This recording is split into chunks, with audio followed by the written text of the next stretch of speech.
Bienvenue sur un nouvel essai de Caroom. Sur le segment des citadines, la Skoda Fabia revient pour une nouvelle génération toujours aussi pratique et polyvalente. Pour découvrir toutes ces nouveautés, nous en avons pris le volant le temps d'un essai auto complet.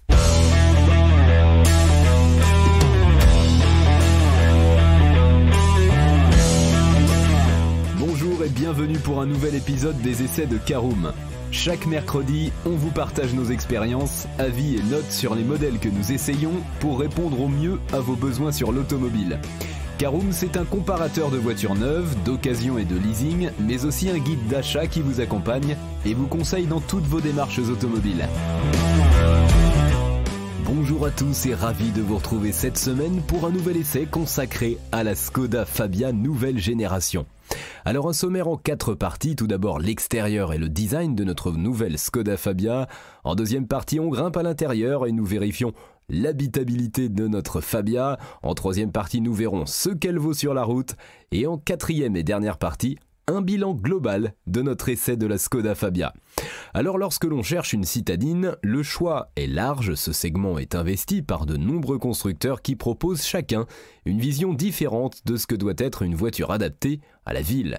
Parmi eux, Skoda a dans sa gamme la Fabia qui propose des arguments intéressants.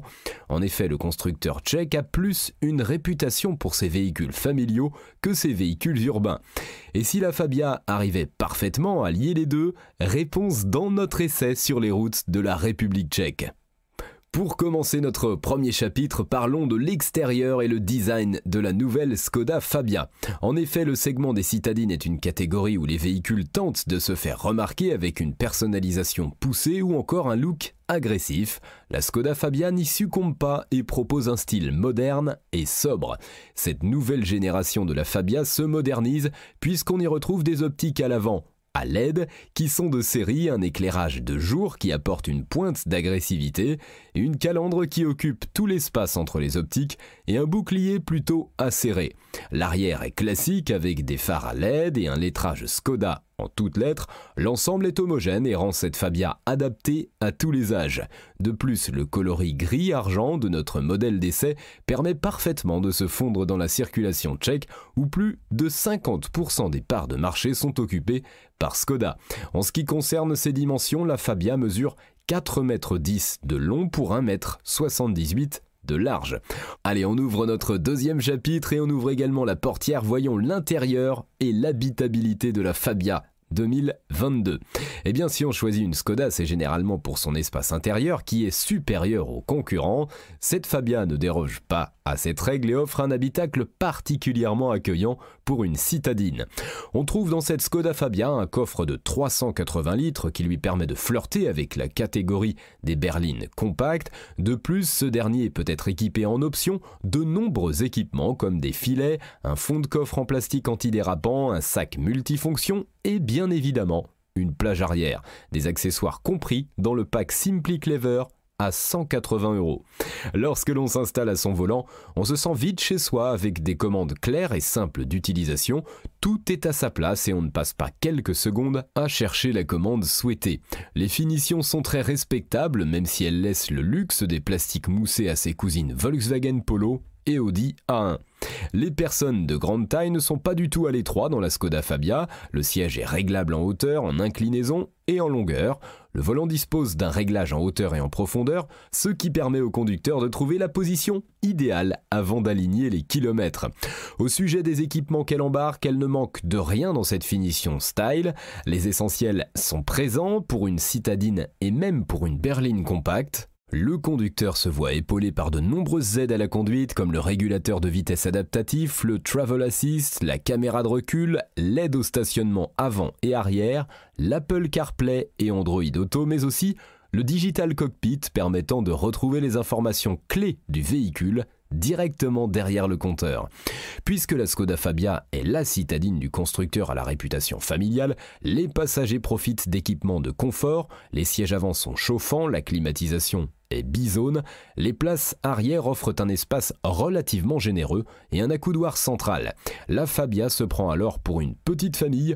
On retrouve aussi dans son habitacle des éléments qui ont contribué à la réputation de Skoda, comme le parapluie dans la portière côté conducteur, ainsi que de nombreux rangements pratiques.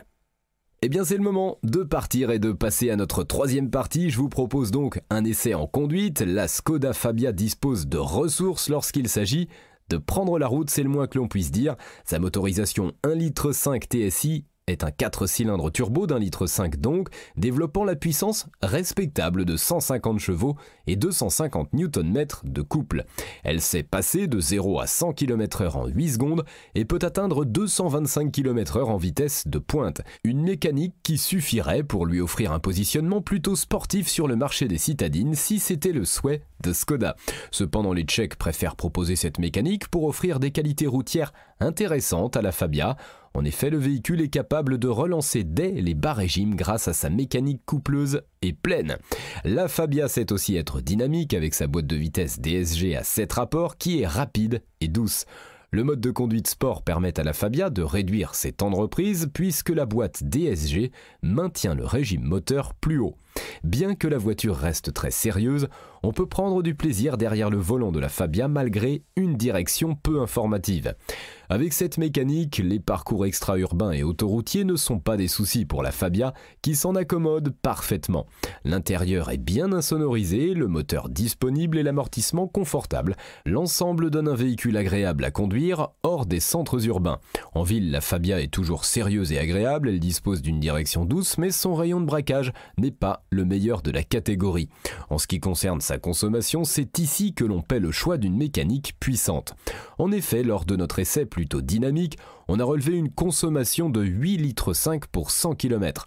En usage normal, il doit certainement être possible d'arriver sous les 7 litres pour 100 km, mais il est certain qu'une motorisation de 3 ou 4 cylindres à la cylindrée plus faible fait mieux sans être toutefois aussi bien adaptée pour prendre la route.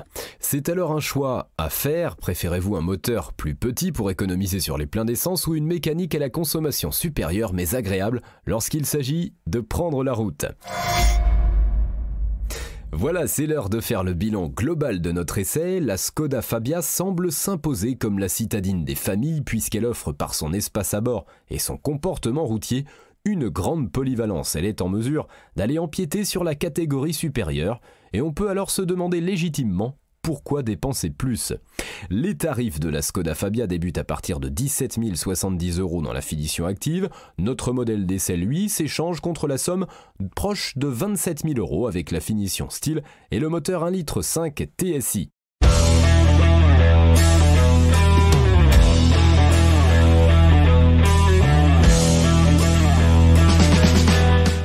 Et bien voilà, on en a fini pour cet essai. Si vous souhaitez avoir davantage d'informations, n'hésitez pas à aller lire l'article en entier. On a mis le lien dans la description plus quelques bonus. Vous pouvez également le retrouver en tapant Caroom essai Fabia sur Google.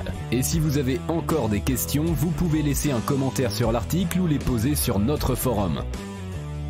Merci d'avoir écouté cet épisode jusqu'au bout. S'il vous a plu, n'hésitez pas à vous abonner au podcast depuis votre plateforme préférée, à le partager autour de vous et sur vos réseaux sociaux. On en profite aussi pour vous demander de nous laisser une note et un avis sur Apple Podcast. Votre avis nous aidera à gagner en visibilité, ce serait vraiment sympa de votre part.